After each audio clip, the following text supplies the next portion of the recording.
Okay, good morning, everybody. Happy Friday. Those that are joining us live, thanks so much for being here. Anytime you're here, we really appreciate it.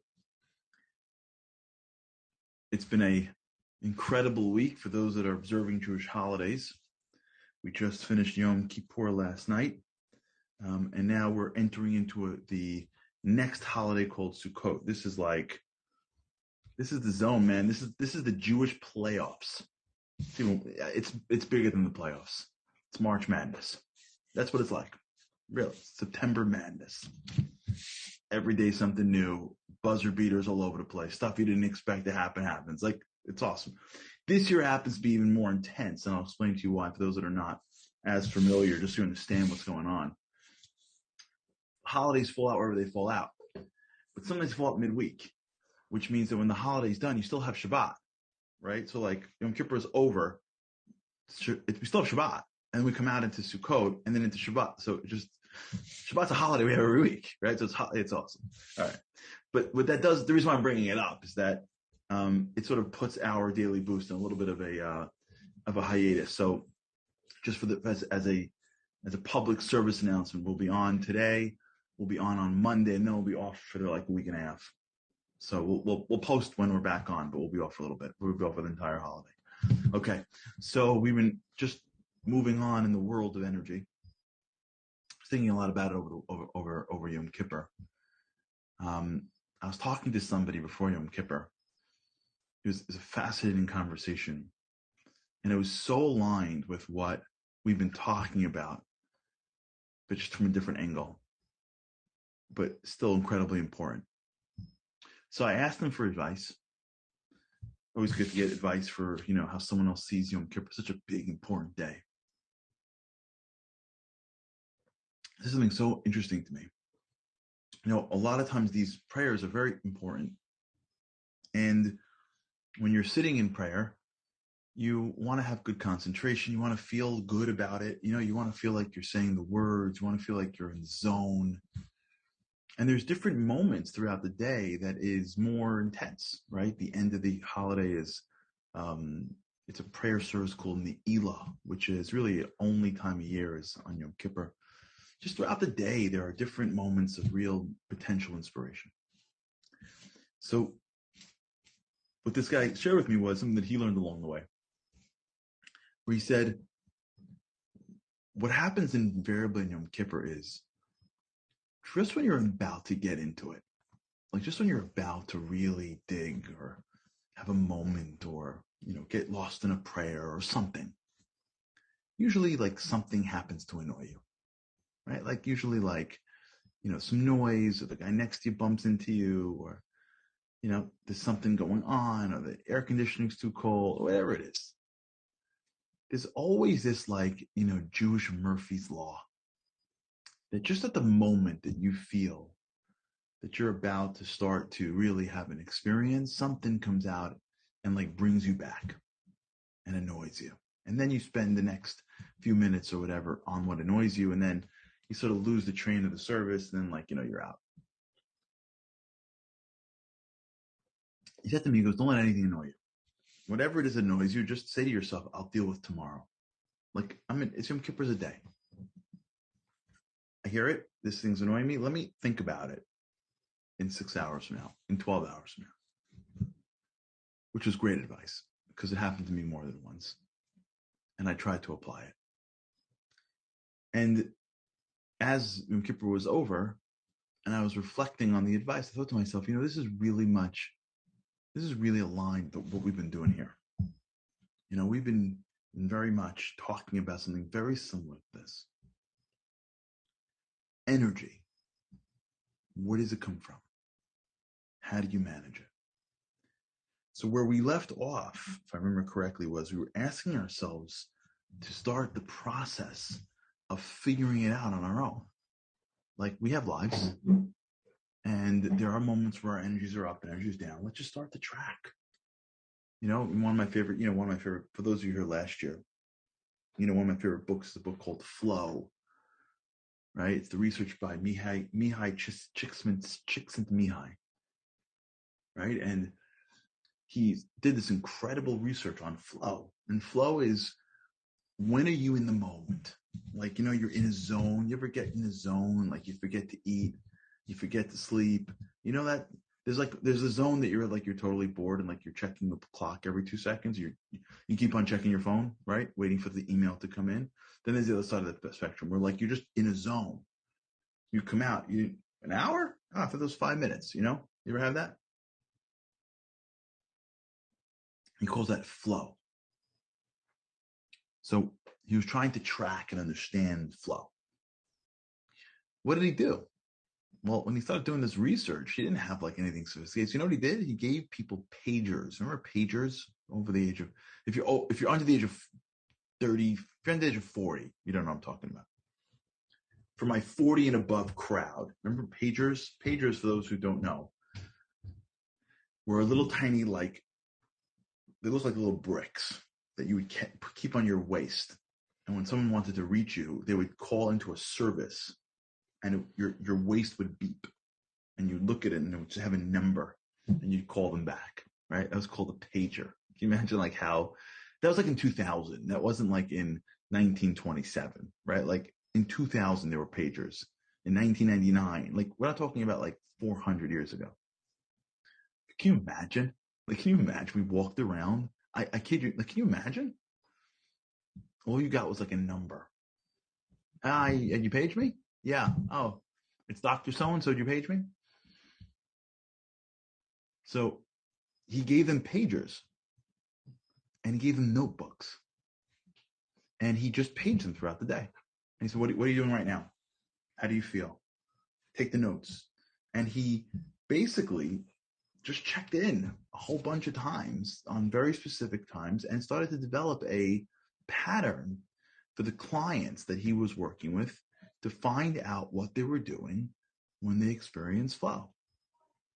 It wasn't a sophisticated machine. You didn't have him you have him do neuroscans, right? He wasn't, tracking them through a Fitbit. He didn't have them on the iPhone, on the iWatch. He gave him a pager and said, just, I'll call you. Like, I'll call you.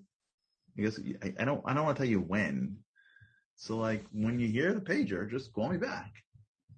But just stopping and noting what you're feeling was enough to be the bedrock of this incredible groundbreaking research called flow. So when we talk about energy and being able to be your own scientists, it's real. It's real. Just takes a little bit of effort, but that's the idea. You have the ability to start to track your ups and your downs. And if you really want to do this in a real sophisticated way, you should take time throughout your day, 2 or 3 times, and give yourself a score. And if you really want to be nuts, look back over weekends, see if you can find the pattern. And all of this is in order for you to get better at it, because here's what happens. Energy flows from perspective, right? If you can picture the energy being the resource inside you, right? It has to come up, if you can almost envision it, at least how I'm envisioning it. The energy has to come up through your mind and out into the world. And then from the world, through your mind into your energy. So energy is a resource. It's like an oil well. The oil isn't refined enough to go into a car. It's got to go through something. There needs to be a refinery, and which ultimately puts them in a pump. So it goes in the car. Your brain is that refinery. Your energy is the well. So what turns on the pump? What gets the refinery working? It's your perspective. When your perspective is strong, then the energy will flow through. So what my friend was getting at in his own way was, whenever you're in an intense moment, and if in this case Yom Kippur, little things annoy you more, and they seem to get in the way of your perspective. If you're having an intense morning for something, that thing that you overlooked every day is now driving you insane. If you're about to do something and somebody throws you off, you're overwhelmingly upset. And so what happens is you allow a perspective to shift. And because you're in an intense moment, it has major ramifications. And now you've blocked your energy. And so what the advice that he was giving me, and that I thought was so relevant to what we were talking about, is don't let that happen. Be on your game. Understand that the most important thing you can have in Yom Kippur is connection with God. And so if someone throws you, just realize that whether you're right or you're wrong, whether you'll talk to them later or not, it's irrelevant. You're going to lose, right? This is one of the most interesting. I used to, I don't do as much, but a little bit. But I had a phase maybe a few years ago where I was obsessed with football coaches. Obsessed. Not really, but So I'd watch different coaches, and because to me a football coach is like a strategy expert. He's like it's like battle, but just nobody gets killed. Formations and patterns. So there's a new coach that came up the run. Now he's already a veteran, but then there's a new coach that was coming up. His name was Sean McVay, and he was this wonder kid. He started to coach the Rams. The Rams were losing. They had a coach named Fisher, I think. His first year, they went to the Super Bowl like a savant. So I'm watching and watching and watching. Yeah, in the end, he had a couple of really great offensive schemes that people figured out. It's more, NFL's a little harder than it looks. But there was one thing that he did that I saw in the Super Bowl that really impressed me. His quarterback is a guy named Jared Goff, who's no longer his quarterback, but back then it was. They're playing the Patriots in the Super Bowl, and Jared Goff has, I think, an open man, if I remember the play, and he underthrows him, and he throws an interception. Now, I want you to imagine that it's the end of the game. It's a low-scoring game. You throw an interception against the Patriots, you're going to lose the game. Like, that was it. That bad throw cost them the Super Bowl.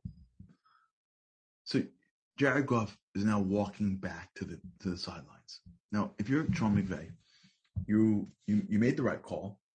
The guy was open. You're the coach of the team. It's on your head. And your number one draft pick, star quarterback, underthrew a man in the Super Bowl. Like, come on. That's rookie stuff. You would think the response that he gave him would have been like at least passive aggressive. So Jared's got his head down, walking the sideline. McVay spots him, and McVay makes a beeline for him. As he comes silent, he goes, "Head up, man. Good throw. You did the best you could. The coverage." And he makes up some dumb excuse why it wasn't Jared Goff's fault. And everyone knows it was. And I remember seeing this and going, that's a coach. He understands that this moment that you're in, Super Bowl, if that perspective gets lost, if he gets down, then they totally lost.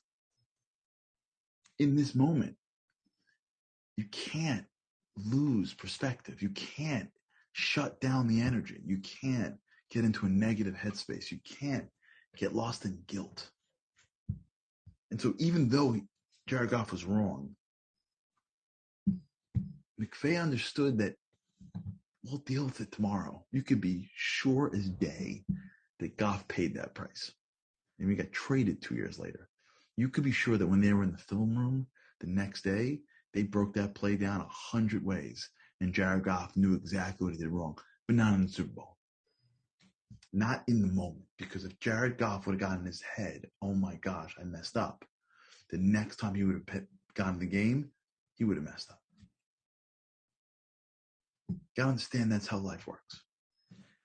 And as we develop this approach towards energy, you have to understand the basics of it, which is most of the thing that's going to block your energy comes at the wrong time. when you need your energy, that's when the things around you annoy you the most. When things are going well with the person that you're trying to have a relationship with, that's when things are growing, when a nuance comes in to throw you. The energy that we have here is really based on the perspective that we bring each and every time that we're doing the game. Each and every time that we are that we're doing something that's important. And once you realize that, even if I have the right to get upset, even if it's going to be a problem tomorrow, if I allow myself to get into that space, I'm going to lose. I'm home with my kids right now, and one kid does something to annoy me. I work all day. I don't have a lot of time with them. If I'm going to let this kid, and this one of the kids that I have here, just get under my skin and I get upset, I'm blowing the time with my kids. I'm at work. The boss says something that may be insensitive. We're in a meeting. If I start going passive aggressive back, it's going to block my energy, right? I'm about to do something important and I worked hard on it, and along the way, something goes a little wrong. And I'm like, really? Really? As soon as that clicks in, it's coming in to block the energy. The best thing with this stuff is just defer it. Tell yourself, I'll deal with it tonight. I'll think about it later. But right now, for the next half an hour, for the next hour, I got to keep all cylinders open. I got to keep the perspective right.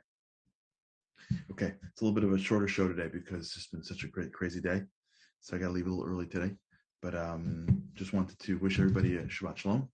We'll be on Monday, and then we'll talk about the break. Okay, everybody have a great weekend. Looking forward to seeing you next week.